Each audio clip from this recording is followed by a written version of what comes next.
Au cours de la chimiothérapie, la première chimiothérapie, taxol-avastin, carboplatine, qui durait 7 heures, les 3 premières cures, j'étais vraiment mal après les jours qui ont suivi.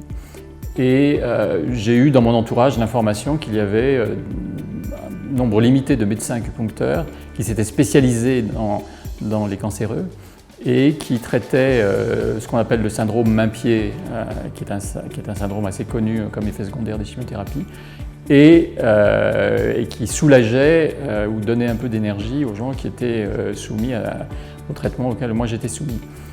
J'ai testé ça, ça m'a fait beaucoup de bien.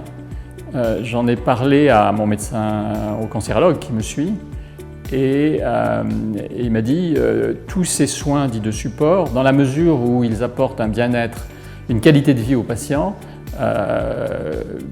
j'ai pas besoin de savoir comment ça marche, moi ça me suffit.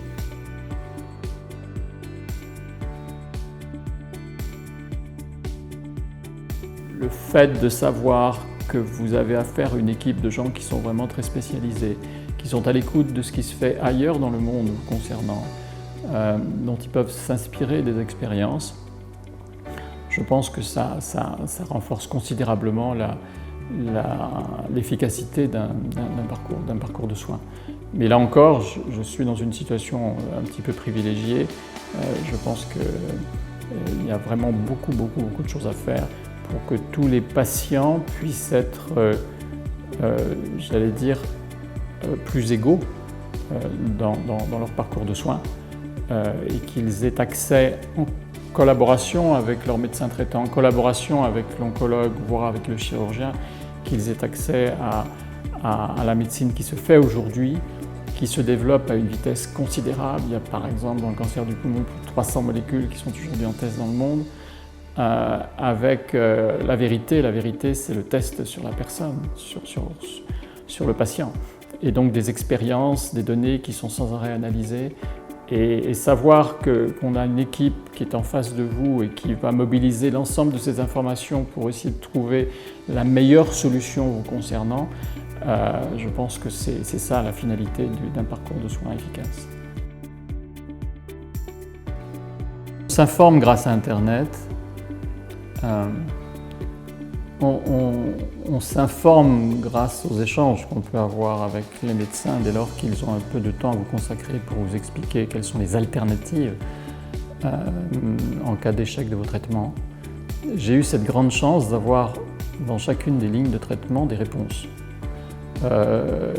J'ai des témoignages de personnes qui n'ont pas de réponse et qui n'ont pas beaucoup d'alternatives.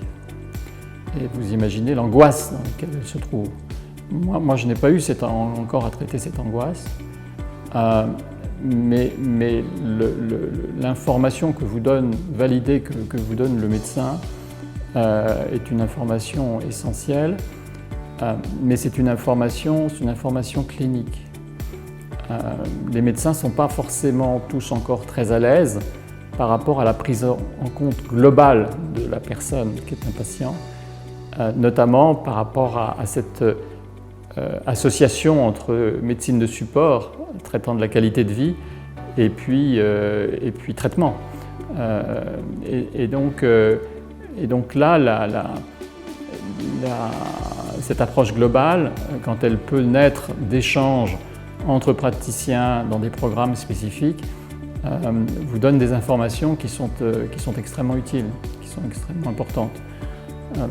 Mais l'information est très difficile à percevoir parce que ça, pour quelqu'un comme moi, même de formation scientifique, je suis très vite débordé. Je comprends très vite, je trouve mes limites de compréhension.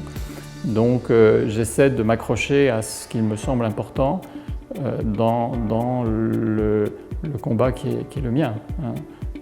Et ce dont j'ai besoin comme assurance ou comme réassurance.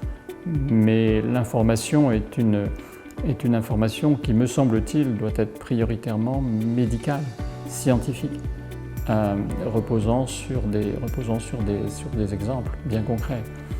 Et il est vrai que l'information qui circule aujourd'hui, on le voit un peu partout dans la presse, sur la nutrition, sur ceci, sur cela, est une information qui est très émotionnelle.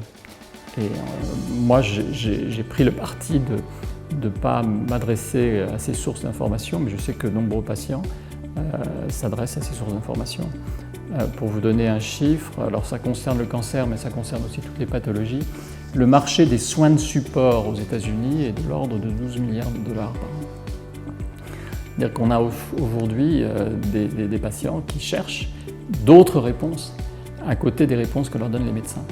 L'idéal serait que le médecin puisse faire la synthèse ou que la communauté médicale puisse faire la synthèse de l'ensemble des réponses aux questions que se posent les patients. Mais il y a, c'est vrai, une véritable angoisse quand on est patient, une inquiétude de savoir si ça va marcher, de savoir s'il y a des plans B ou des plans C. Et là, l'information est absolument déterminante.